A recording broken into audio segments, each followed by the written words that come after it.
হাসপাতালে জুনিয়র চিকিৎসকদের কাজে ফেরার অনুরোধ করেছে শীর্ষ আদালত। এবং আপনারা জানেন, গতকালই সুপ্রিম কোর্টের প্রধান বিচারপতি DY চন্দ্রচূড় তিনি আবেদন করেন যে রোগীদের স্বার্থে জুনিয়র চিকিৎসকদের তাদের কাজে ফেরা উচিত।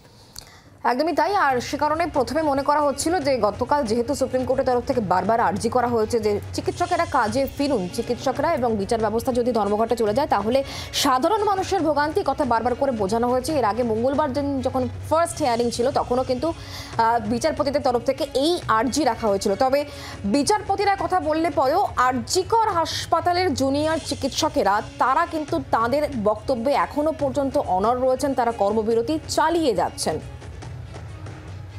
অর্কদীপ্ত এই মুহূর্তে আমাদের সঙ্গে রয়েছেন, আমাদের প্রতিনিধি, তার সঙ্গে কথা বলবো। অর্কদীপ্ত, যেহেতু সুপ্রিম কোর্টের আর্জিতে এখনো পর্যন্ত জুনিয়র চিকিৎসকেরা সাড়া দিচ্ছেন না, তারা এখনো পর্যন্ত কি ঠিক করে রেখেছেন, তদন্তের অগ্রগতি কতটা, সেটা জানার পরে কি আজকেই তারা কোনো রকম চূড়ান্ত সিদ্ধান্ত নিতে পারেন যে তারা কর্মবিরতি ভাঙবেন কি ভাঙবেন না?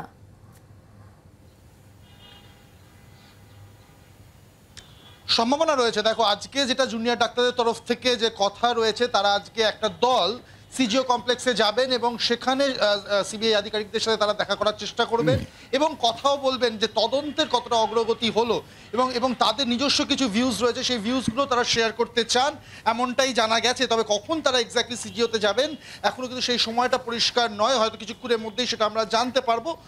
তবে সেই সিজিও কমপ্লেক্সে যাওয়ার পর সেখানে তাদের কি কথা হয়, কি আলোচনা হয়, তারপরেই হয়তো তারা কোনো সিদ্ধান্ত নিতে পারেন। সুতরাং যে সুপ্রিম কোর্টের তরফ থেকে যে রিকোয়েস্ট বা আর্জি জানানো হয়েছে এখানকার ডাক্তারদের কাছে যে কাজে যোগ দেওয়ার জন্য, সেটা ফেরার একটা সম্ভাবনা রয়েছে।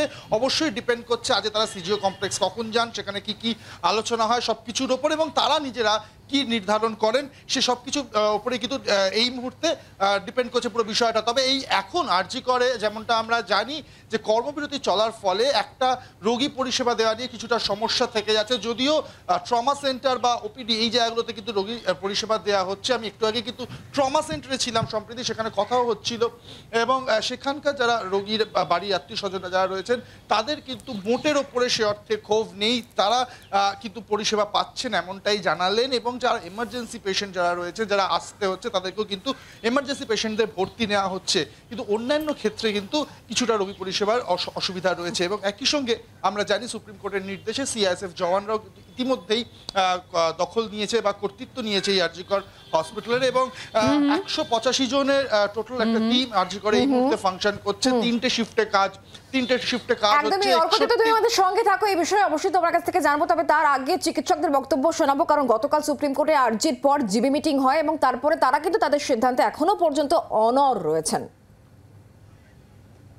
আমরা এখনো পর্যন্ত প্রকৃতি অপরাধী কে বা কারা সেটা সম্পর্কে কোনো রকম নিশ্চিত হতে পারিনি এবং যে ব্যাপারটা ধোঁয়াশার মধ্যেই থেকে রয়ে গিয়েছে, সেই কারণে আমাদের কর্মবিরতি এখনও চলবে। জরুরি পরিষেবা এবং আউটডোর সার্ভিস দুটোই অব্যাহত রয়েছে, সেখানে সিনিয়র ডক্টররা কিন্তু কাজে রয়েছেন। এটা শুধুমাত্র জুনিয়র ডক্টরদের কর্মবিরতি, এটা আমরা বারবার স্পষ্ট করে দিতে চাইছি। এদিকে সুপ্রিম কোর্টের নির্দেশ মতো অবশেষে বৃহস্পতিবার আরজি করের নিরাপত্তার দায়িত্ব নিয়েছে কেন্দ্রীয় বাহিনী এবং আজ থেকেই দু কোম্পানি, গতকালই আপনারা জানেন যে দু কোম্পানি সিআইএসএফ তারা এসে পৌঁছয় হাসপাতালে। আর সেই জায়গা থেকে আজ সকাল সকাল দেখা যাচ্ছে যে কেন্দ্রীয় বাহিনীতে একেবারে 6 লাখ, 3টে শিফটে কাজ চলছে, 61 জন রয়েছেন, তারা 3টে শিফটে কাজ করছেন এবং তাদের দায়িত্বে 2 জন কমান্ড্যান্ট রয়েছেন।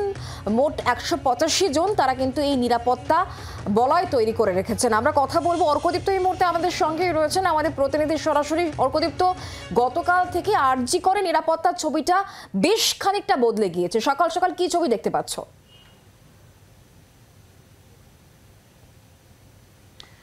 অবশ্যই করে দেখো, যেহেতু সিআইএসএফ জওয়ানরা তারা আরজি করে এই মুহূর্তে পোস্টেড রয়েছেন, ফলে অবশ্যই যে নিরাপত্তার ছবি আমরা এতদিন ধরে দেখছিলাম সেটা অবশ্যই বদলে গিয়েছে। যদিও আমি সিআইএসএফ এর কথায় আসছি, তার আগে কলকাতা পুলিশেরও কিন্তু একটি বিশাল বাহিনী যে মূল প্রবেশদ্বার সেখানে রয়েছে। তারা মূলত আরজি করার সামনে যে মেন রোড অর্থাৎ বেলগাছিয়া ব্রিজ, বেলগাছিয়া থেকে শ্যামবাজার যাওয়ার যে রাস্তা সেটা কন্ট্রোল করার দায়িত্বে রয়েছেন। ভিতরে সিআইএসএফ এর জওয়ানরা কিন্তু দায়িত্ব নিয়ে নিয়েছেন। মোট 185 জন সিআইএসএফ জওয়ান এই মুহূর্তে রয়েছেন, 3টে শিফটে তারা কাজ করছেন এবং প্রত্যেক শিফটে 61 জন জওয়ান থাকছেন, তার সঙ্গে একজন কমান্ড্যান্ট থাকছেন এবং বেশ কিছু স্পর্শকাতর জায়গা তারা কিন্তু আইডেন্টিফাইড হয়েছে। 25টা টু বি এক্স্যাক্ট সম্প্রতি 25টা কিন্তু স্পর্শকাতর জায়গা আইডেন্টিফাইড হয়েছে এবং সেই সেই জায়গাগুলোতে কিন্তু সিআইএসএফ জওয়ানরা পোস্টেড রয়েছেন। এই মুহূর্তে আমি দাঁড়িয়ে রয়েছি ট্রমা সেন্টারের সামনে, সেই ছবিটা একবার দেখাতে বলবো আমার ক্যামেরা পার্সন বিকাশকে। এখানেও কিন্তু জওয়ানরা দাঁড়িয়ে রয়েছেন এবং দেখো 6টা গেট আছে যেখানে 10 জন জওয়ান রয়েছেন, এমার্জেন্সি বিল্ডিংয়ে 2 জন জওয়ান রয়েছেন, ট্রমা কেয়ারে এই মুহূর্তে ট্রমা কেয়ারে দাঁড়িয়ে রয়েছি, সেখানে 4 জন জওয়ান পোস্টেড। এই মুহূর্তে আমরা 3 জনকে দেখতে পাচ্ছি, আরেকজন ভিতরে রয়েছেন। সার্জারি বিল্ডিংয়েও 4 জন রয়েছেন, নার্সিং হোস্টেলেও 4 জন মহিলা জওয়ান রয়েছেন।